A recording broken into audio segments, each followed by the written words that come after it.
She blocked my driveway again. Third time this week, I'm at my kitchen window, coffee going cold, watching this entitled HOA Karen in her gleaming white Lexus deliberately park right behind my car, trapping me inside my own home.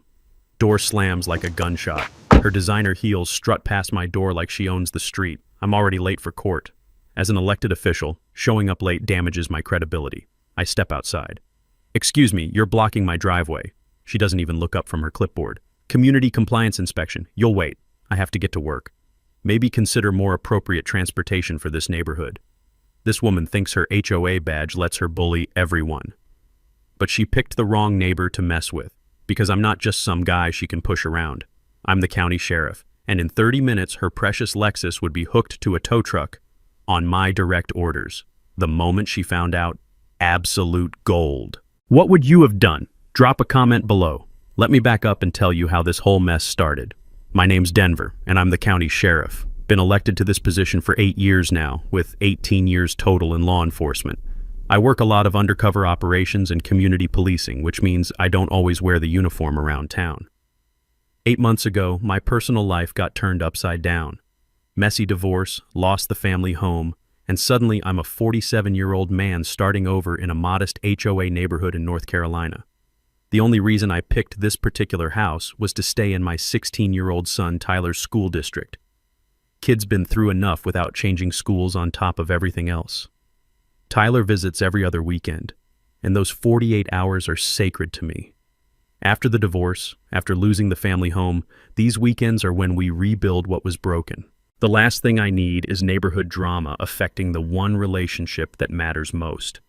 As an elected official, I try to keep a low profile in my personal life. People don't need to know where the sheriff lives or what his private routine looks like.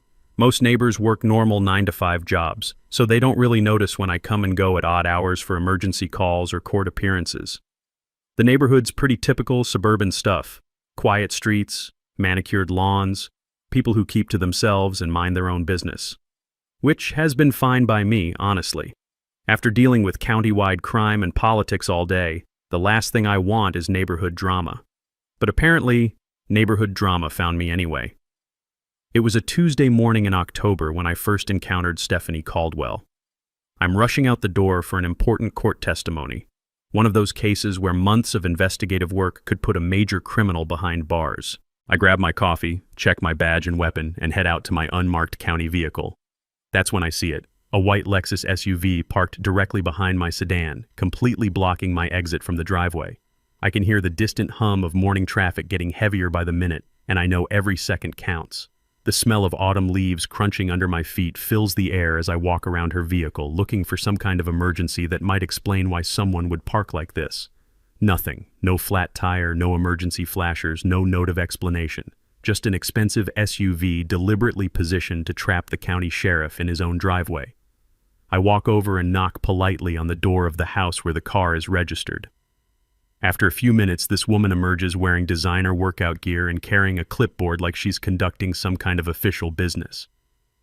"Excuse me," I say, keeping my voice calm and professional. "Your car is blocking my driveway. I need to get to court." She looks me up and down with this expression that I've seen before, the kind of look that says she's already decided I don't belong here. "Oh, you must be the new resident," she says, not moving toward her car at all. "I'm Stephanie Caldwell. I volunteer with the Community Compliance Committee." Her voice carries that edge I recognize, the kind that comes from someone who's lost control over bigger things and now needs to control smaller ones. I'd later learn she was 6 months into a messy divorce, fighting for the house she inherited from her parents. This neighborhood wasn't just her home, it was her last piece of stability.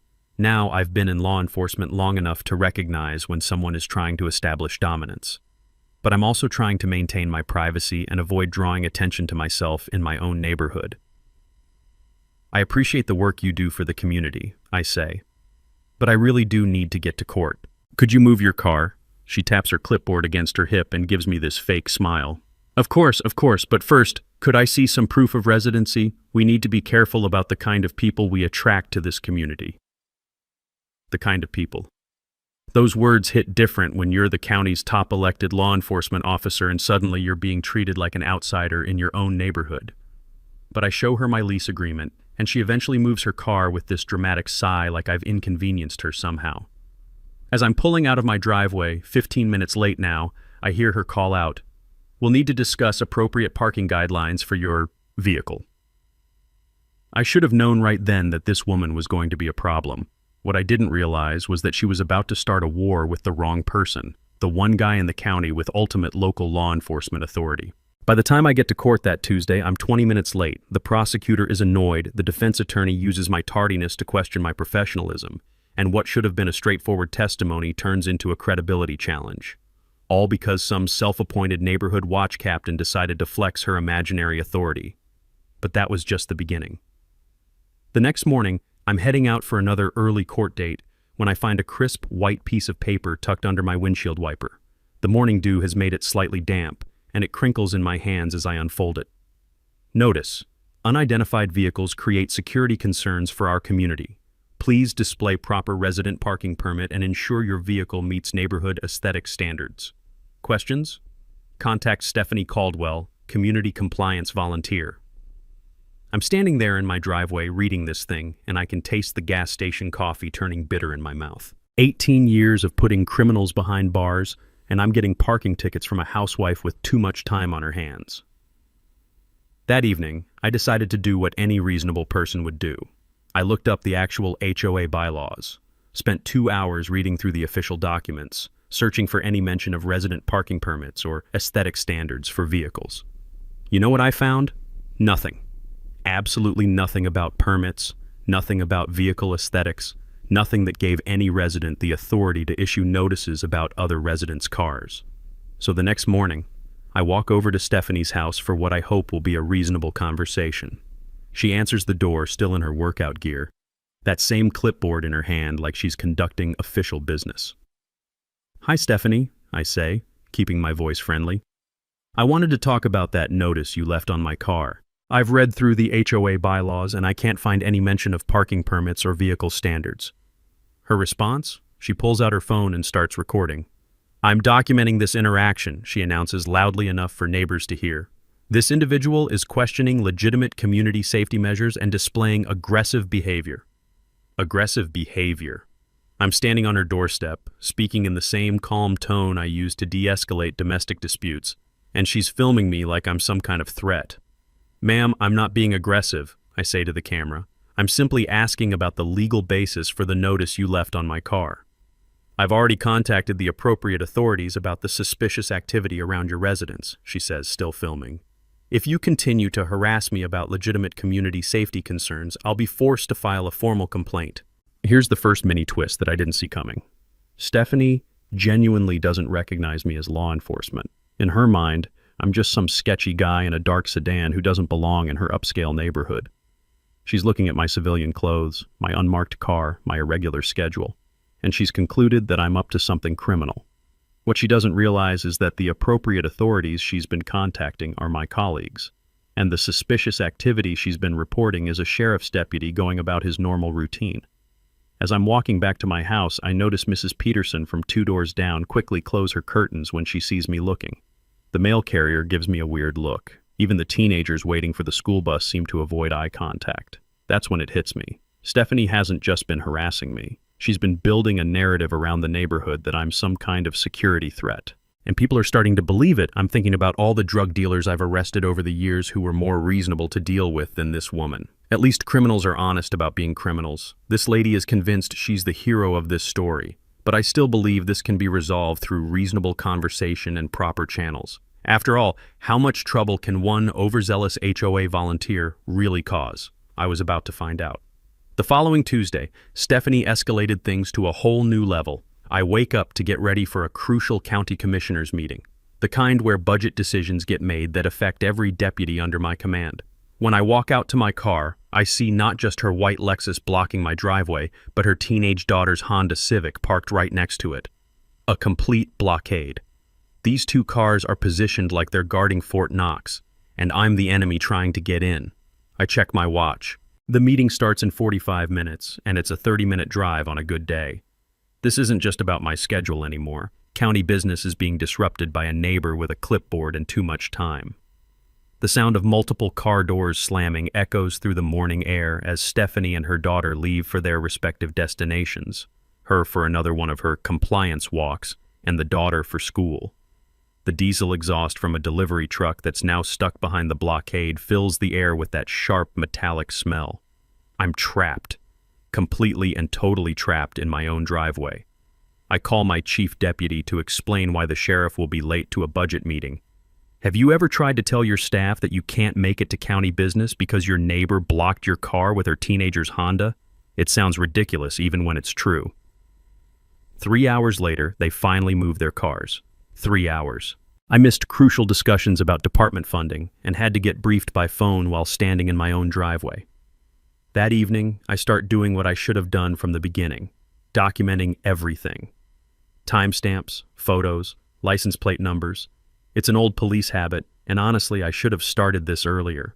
But during my research, I discover something more disturbing than just parking violations. Stephanie has been systematically isolating us socially.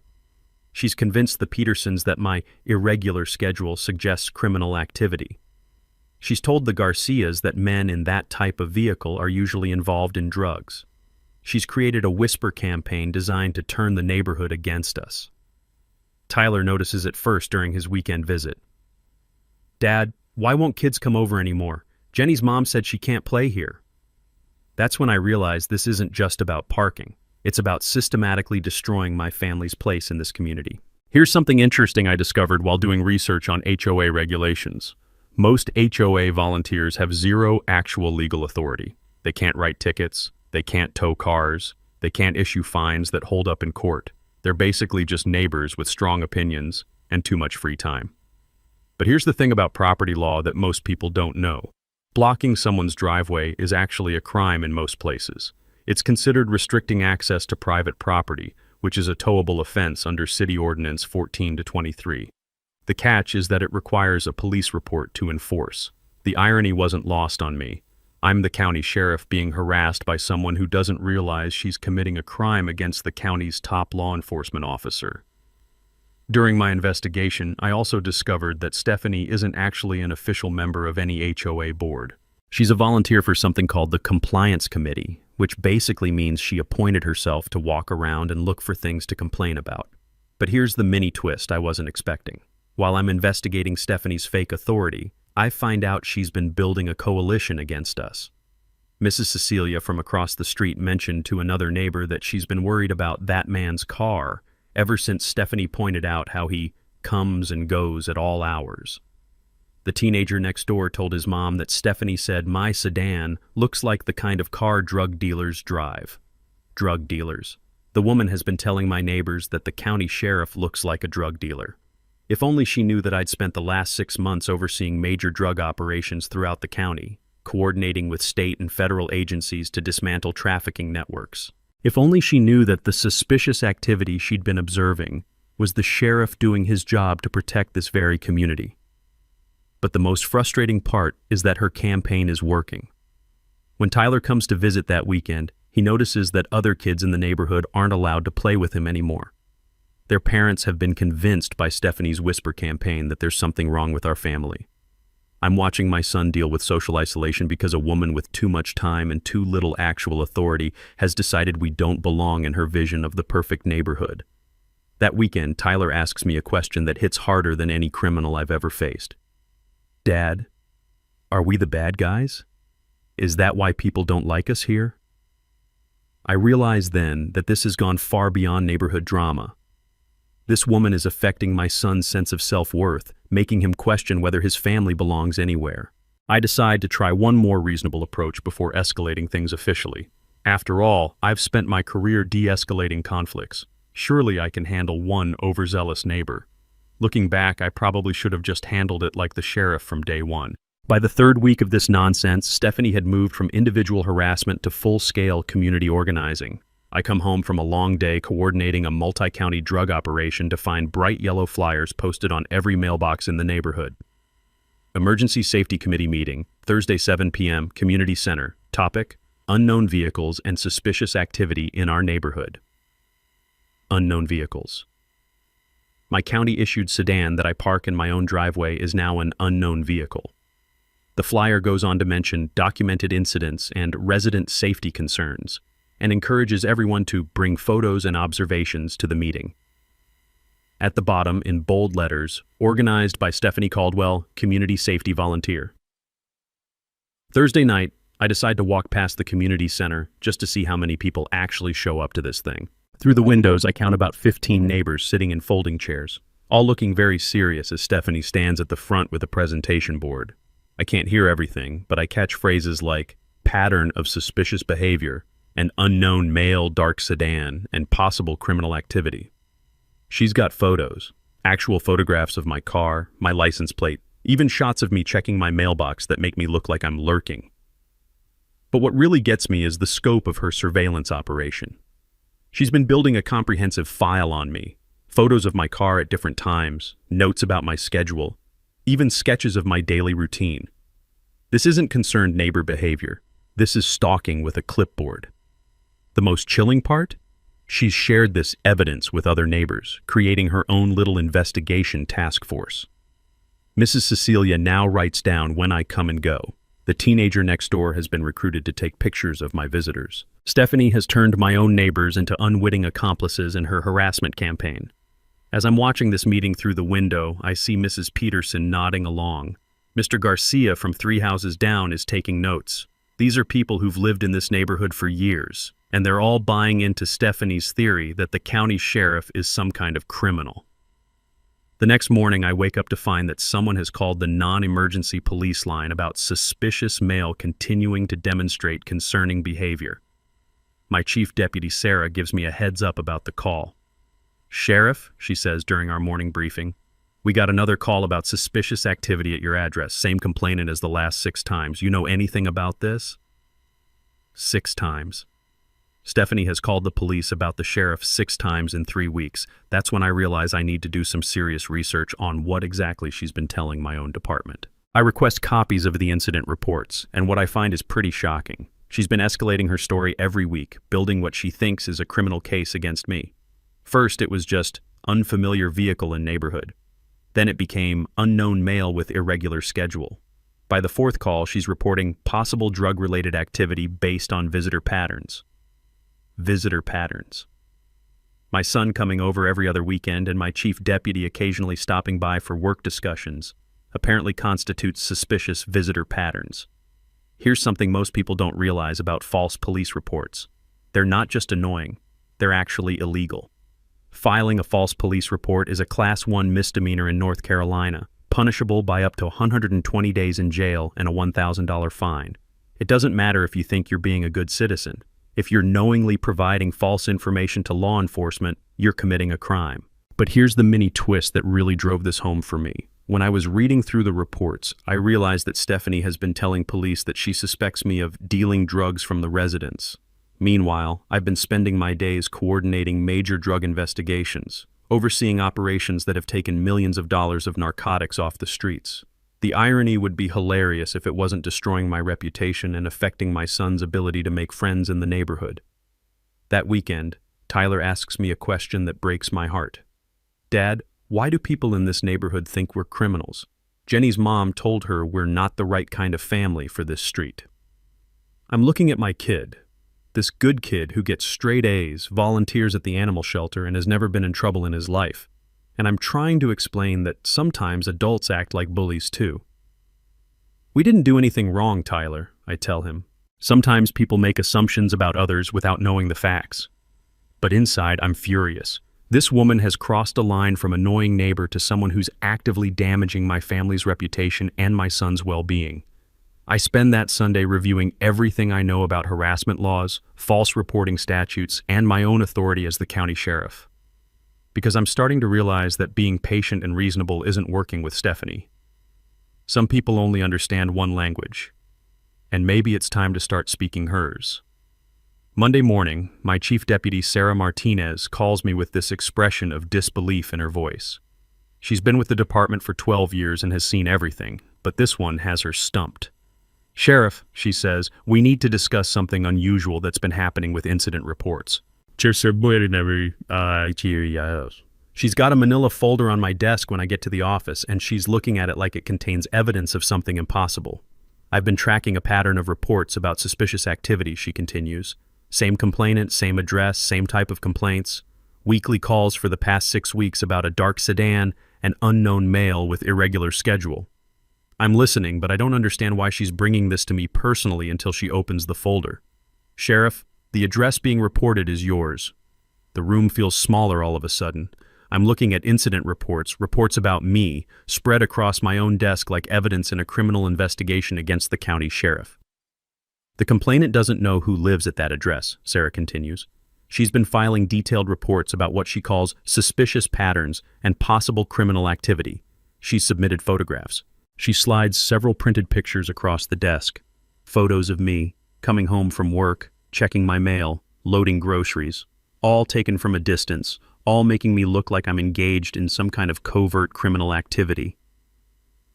The complainant claims the subject appears to be casing houses for potential break-ins and describes vehicle patterns consistent with drug dealing operations.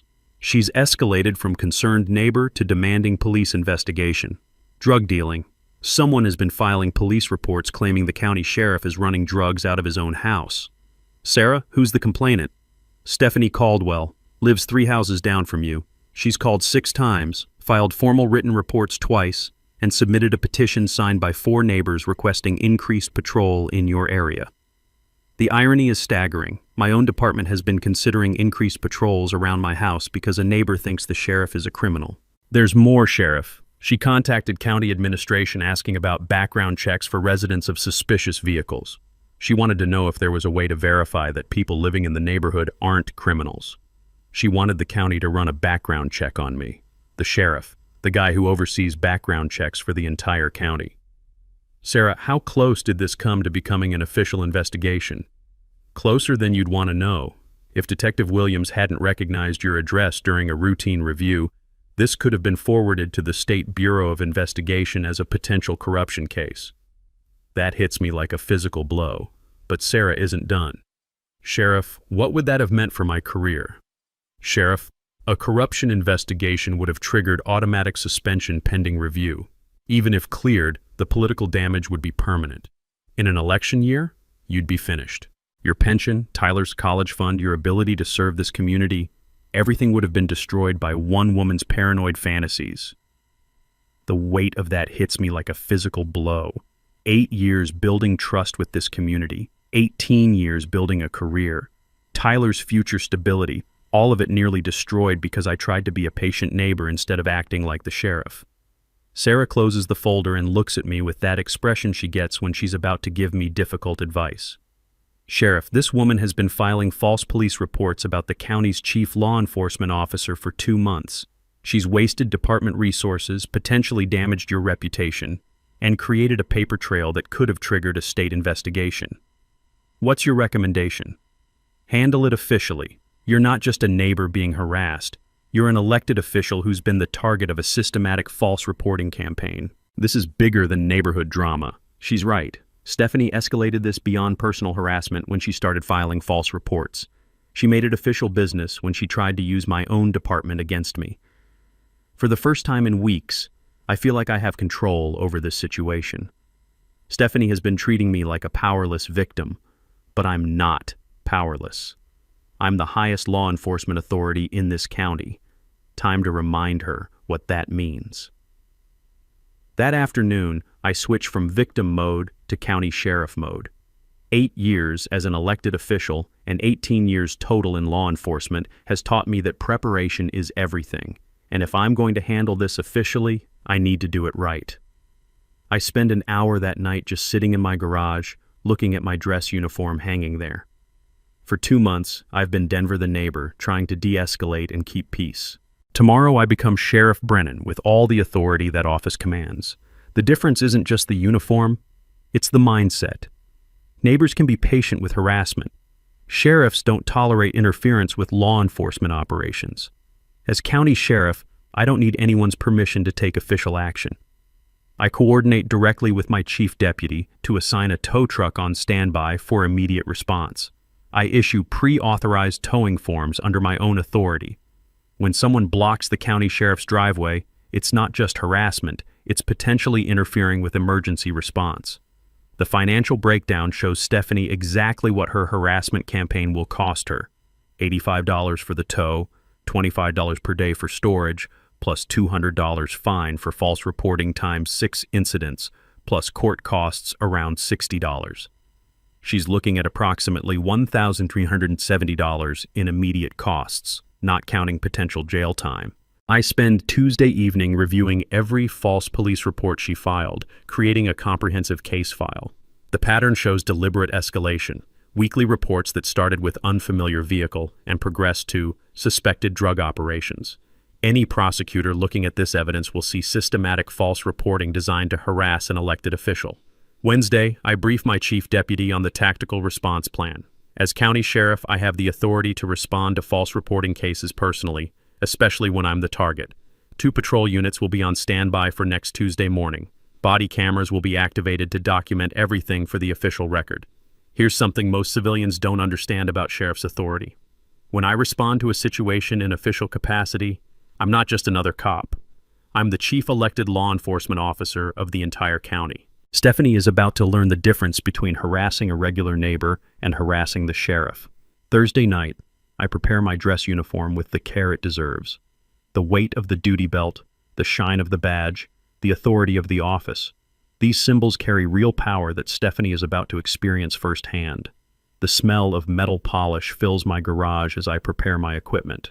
Radio, handcuffs, citation book, camera. Everything needs to be perfect because this is going into the official record as interference with a law enforcement officer in the performance of his duties. I coordinate directly with dispatch for Tuesday morning. They'll have a county tow truck on standby, ready to respond within 10 minutes of my call. The driver already has pre-authorization paperwork signed by me as county sheriff, so there won't be any delays or arguments about authority. My chief deputy makes the operational parameters clear. Handle this exactly like any other case of false reporting and harassment, Sheriff. Document everything, follow protocol, but remember, you're not just a citizen being harassed, you're an elected official who's been the target of systematic interference. Saturday, I explained the situation to Tyler during his weekend visit. Son, I want you to understand something about authority and consequences. Tuesday morning, you're going to see your dad in his uniform, handling this situation as county sheriff. Sometimes people only respect real authority. Tyler looks at me seriously. Dad, are you going to arrest her? That depends on whether she continues to interfere with county law enforcement operations after she learns who she's been messing with. Will this make the other kids' parents stop thinking we're bad people? That question hits me harder than any criminal investigation I've ever conducted. My kid shouldn't have to worry about whether his neighbors think his family are criminals. Tyler, tomorrow morning, everyone in this neighborhood is going to understand exactly who your father is and what he does to protect this community. I think you'll find that changes a lot of attitudes. Sunday night, I set my alarm for 6 a.m. Stephanie typically blocks my driveway around 7:30 on Tuesday mornings for her compliance walks. This Tuesday, she's going to meet County Sheriff Denver Brennan in his official capacity. Time to show a neighborhood bully the difference between imagined authority and the real thing. Monday afternoon, Stephanie makes her most desperate move yet. I'm at home reviewing case files when my phone rings with a call from our emergency dispatch.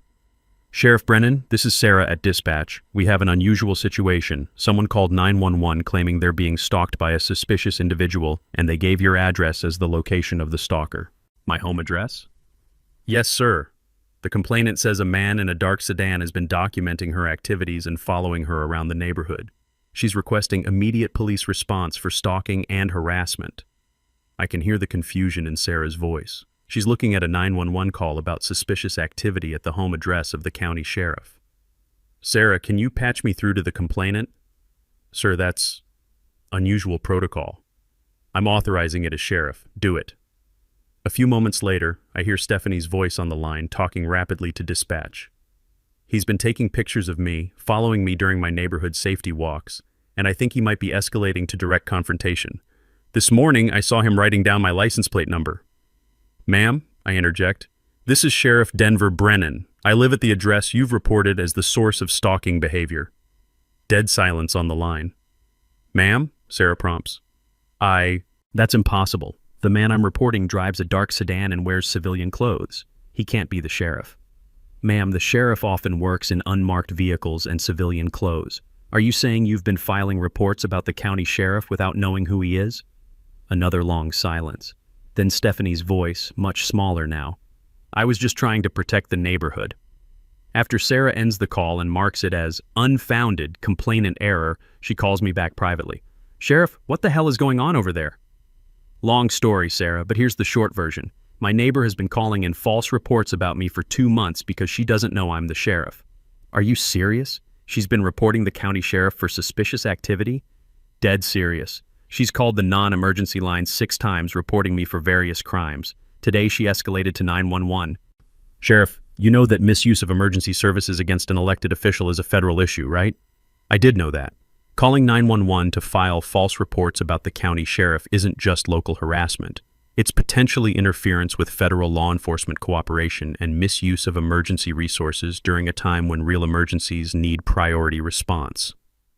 That evening, my chief deputy and 2 senior officers stopped by my house, not for an official visit, but because word had gotten around the department about the situation.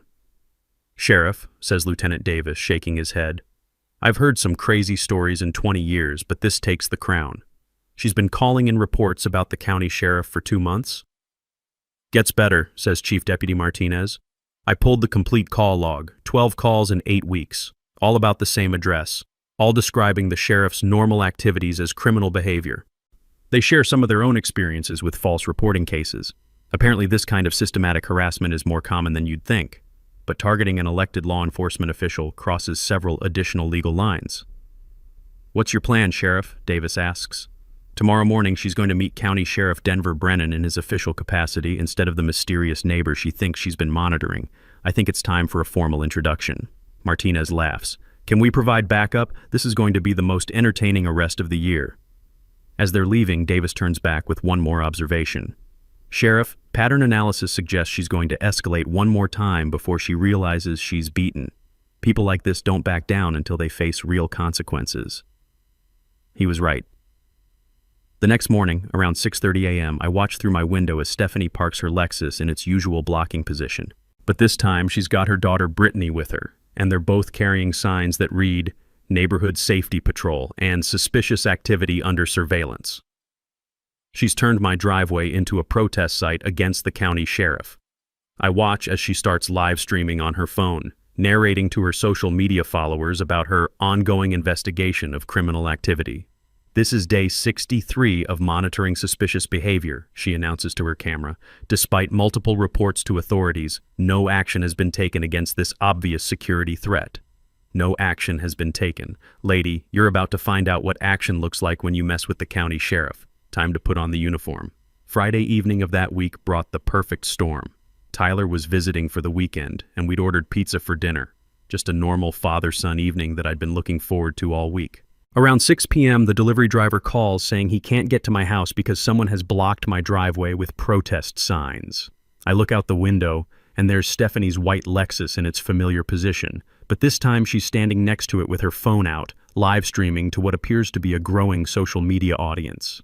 Tyler and I walk outside to see what's going on. The pizza delivery kid, couldn't be more than 19, is standing there looking confused while Stephanie films him. Ma'am, I just need to deliver this pizza, he's saying. Can you move your car so I can get to the house?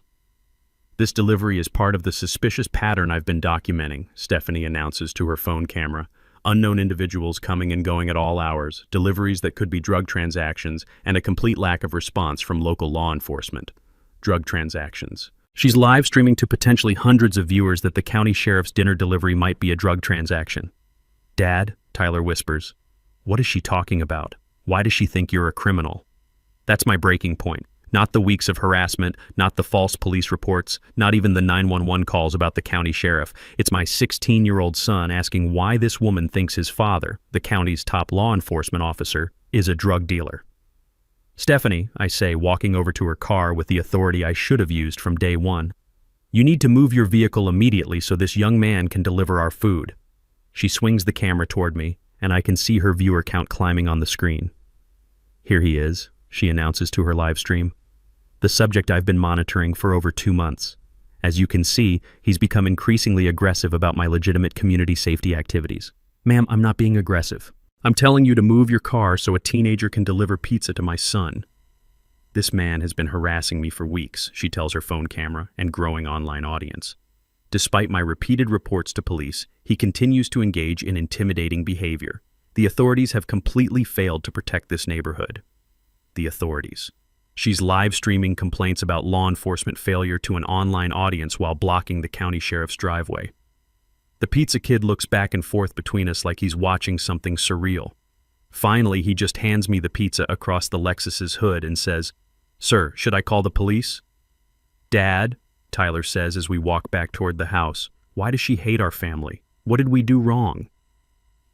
I kneel down so we're eye level. This 16-year-old kid has already dealt with his parents' divorce, moving homes, starting over in a new neighborhood. Now he's watching his dad get publicly humiliated by a neighbor with a live stream audience. "Tyler, I need you to understand something. Tomorrow morning you're going to see a different side of your father. Not Denver the neighbor who tries to avoid conflict. Sheriff Brennan, who doesn't tolerate people threatening his family." He nods seriously. "Will she finally leave us alone?" "Son, she's about to learn that there's a big difference between harassing a quiet neighbor and interfering with the county sheriff." That question breaks something inside me. My kid, this good kid who's never hurt anyone, is being exposed to this woman's public accusations, and it's affecting how he sees himself and our family's place in the community. "Tyler, go inside and start on that pizza. I need to make a call." I call my chief deputy directly. "Sarah, it's the sheriff. She just blocked my driveway during my son's weekend visit and live-streamed accusations about drug dealing to social media. She's now publicly claiming that county law enforcement has failed to protect the community from me." "That's it, Sheriff," Sarah says immediately. "Public accusations against an elected official, interference with your family time, and claiming the department is incompetent on social media. Handle it officially tomorrow morning. Full uniform, by the book, on the record." "You're authorizing official response?" "Sheriff, she just publicly accused the county's top law enforcement officer of criminal activity while live streaming. This isn't neighborhood drama anymore. It's potential defamation of an elected official. Handle it with full authority." Saturday morning, I wake up early and put on my dress uniform for the first time in months. The weight of the duty belt feels exactly right. Familiar, authoritative, and representing the full power of the office I was elected to hold. At 7:25 a.m., right on schedule, Stephanie parks behind my car again. But this time, she's brought an audience. 2 other women from the neighborhood are with her, plus she's clearly arranged for her live stream to be a special investigation finale. Through my window, I can hear her talking to her phone. "This is it, everyone. Day 67 of documenting suspicious activity. Today, I have witnesses and we're going to get definitive proof of illegal activities. The authorities have ignored this situation long enough." I key my radio with the satisfaction of finally taking control. "Dispatch, this is Sheriff Brennan. I'm responding to harassment and false reporting at my residence. Requesting county tow truck for vehicle illegally blocking the sheriff's driveway." Tyler is watching from the living room window as I walk toward the front door in full uniform. He's never seen his dad in the role of county sheriff, and I can see the recognition and pride dawning on his face. Time to introduce myself properly to Ms. Stephanie Caldwell and to her live stream audience. The moment I step out of my front door in full county sheriff uniform, everything changes. The badge catches the morning sunlight like a signal flare. The radio crackles to life on my shoulder.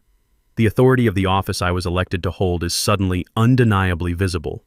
I can see Stephanie's face through the windshield of her Lexus, and it's like watching someone's entire worldview collapse in real time. The uniform, the badge, the radio, the unmistakable authority, all the pieces clicking into place with devastating clarity. Her live stream is still running, and I can hear her voice getting higher. Oh my God, he's the sheriff, the actual county sheriff." Her 2 neighborhood accomplices with clipboards look confused until they follow her gaze. Then I watch their faces go through the same recognition process. Shock, embarrassment, and the dawning realization that they've been part of a systematic harassment campaign against the county's top law enforcement officer. I walk calmly towards Stephanie's car, keying my radio with the full authority of my office. "Dispatch, Sheriff Brennan on scene. I have 1 vehicle illegally blocking the sheriff's driveway. Driver is present and has been filing false reports for 2 months, requesting immediate county tow truck." Copy, Sheriff. County tow truck ETA 6 minutes. Do you need backup units? Negative. I can handle one confused citizen. By now, neighbors are pouring out of their houses. Weekend morning coffee and lawn care interrupted by the sight of the county sheriff in full uniform in their quiet neighborhood. Mrs. Peterson, Mr. Garcia, the teenagers who wait for the school bus, they're all watching from their yards, phones out, documenting this reversal of fortune. I can hear neighbors whispering, "She's been harassing our sheriff? The man who protects this county? How could we have believed her?" Mrs. Peterson actually covers her mouth in shock. Tyler comes outside and stands on our front porch in his pajamas. I can see him standing straighter, shoulders back, finally understanding not just what his father does for work, but why people respect the office he holds. I stop next to the driver's side window of Stephanie's Lexus and tap gently with the confidence of someone who's never had his authority questioned. She rolls it down, her live stream still running, but her commentary reduced to shocked whispers. "Ma'am, I'm County Sheriff Denver Brennan," I say in my official voice, calm, professional, carrying the weight of an elected office. "I need you to exit the vehicle immediately." She's staring at my badge like she's seeing law enforcement for the first time. This can't be. You can't be the sheriff." "Ma'am, please step out of the vehicle. You're parked illegally on private property, and we need to discuss your systematic filing of false police reports against a county elected official." She gets out of the car slowly, still holding her phone with its live streaming camera. Her neighborhood accomplices have backed away and are whispering frantically. The live stream is capturing everything, but now instead of documenting suspicious activity, it's recording the complete humiliation of someone who spent 2 months harassing the sheriff. "Ma'am, over the past 8 weeks, you've filed multiple false police reports regarding suspicious activity at the county sheriff's residence. You've been reporting the normal activities of your elected law enforcement officer as potential criminal behavior." I pull out the thick folder of incident reports, all 6 of them, plus the 911 call logs, printed and organized with the thoroughness of a criminal investigation. These reports describe someone matching my exact description, engaged in activities you characterized as drug dealing, burglary, and organized crime. You've wasted significant county resources and attempted to damage the reputation of an elected official. The county tow truck arrives with its official seal and emergency lights flashing. The driver hops out, clipboard in hand, already briefed on the situation by dispatch. Stephanie's voice is barely a whisper now. "I didn't know. How was I supposed to know you're the sheriff?" "Ma'am, you weren't supposed to know my profession, but you also weren't supposed to file false reports, block my driveway, or harass my family based on paranoid assumptions about your neighbors."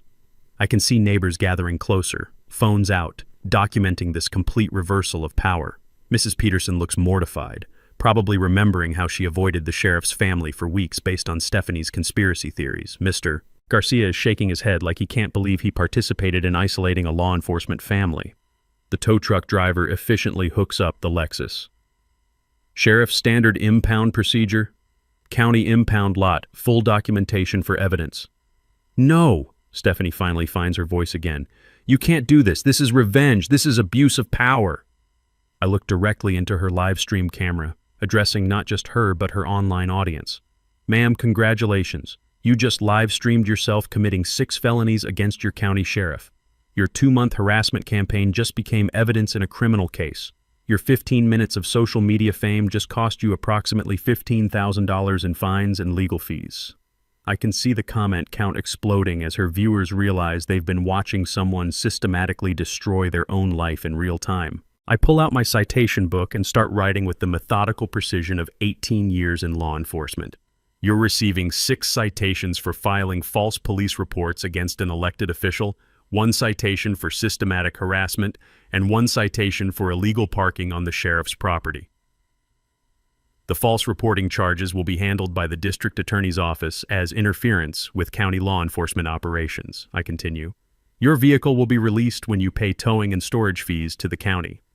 I look around at the gathered neighbors, people who've been avoiding my family for weeks based on this woman's paranoid campaign. For anyone who's been concerned about suspicious activity in this neighborhood, I'm County Sheriff Denver Brennan. I live here with my son Tyler. If you have legitimate safety concerns, my office number is public record. What you don't do is file false reports and harass your neighbors based on assumptions.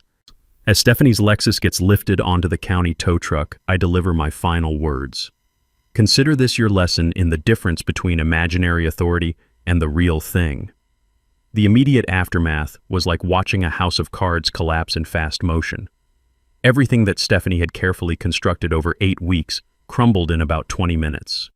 Within an hour of the tow truck leaving, a steady stream of neighbors knocked on my door. Not just to apologize, but to properly introduce themselves to the county sheriff and his family.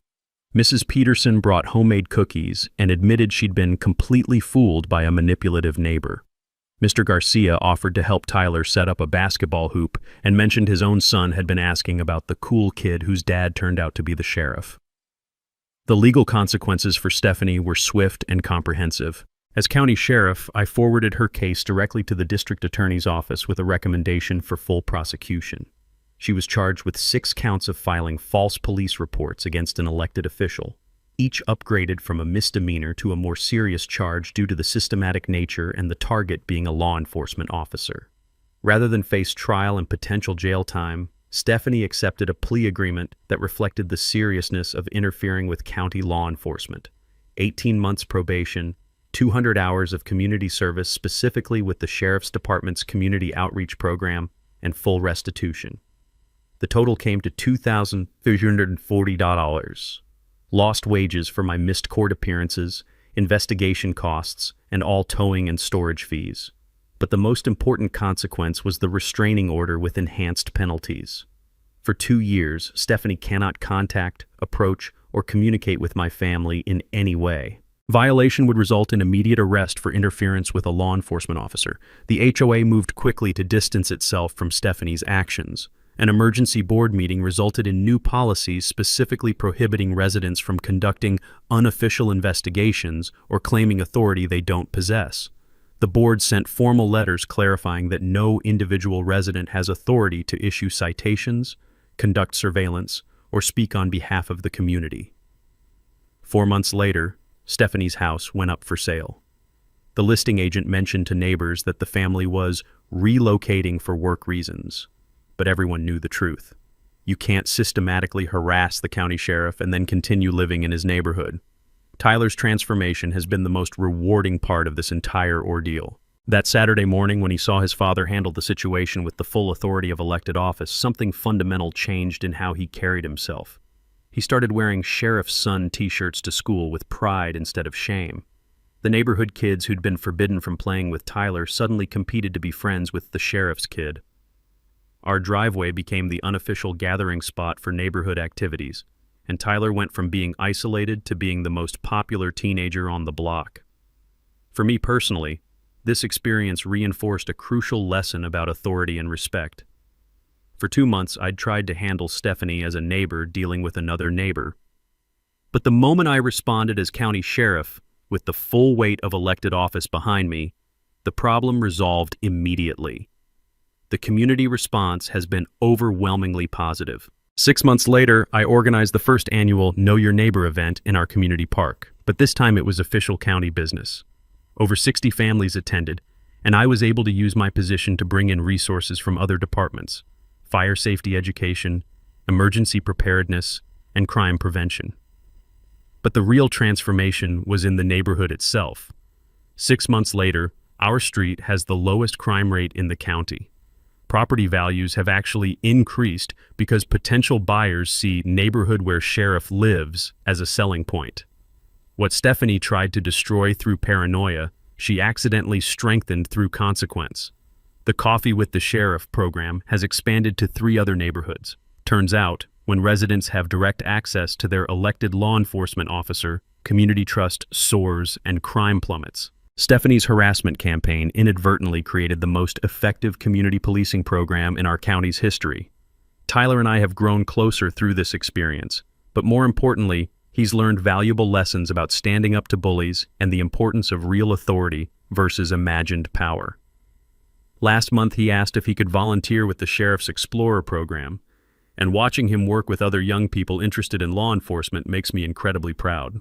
The broader social good initiative that emerged from this situation has been my Citizens' Rights and Responsibilities program, now offered countywide. These educational sessions have been so successful that other counties have asked me to share the curriculum. What started as a personal nightmare with an entitled neighbor became a model for community law enforcement relations.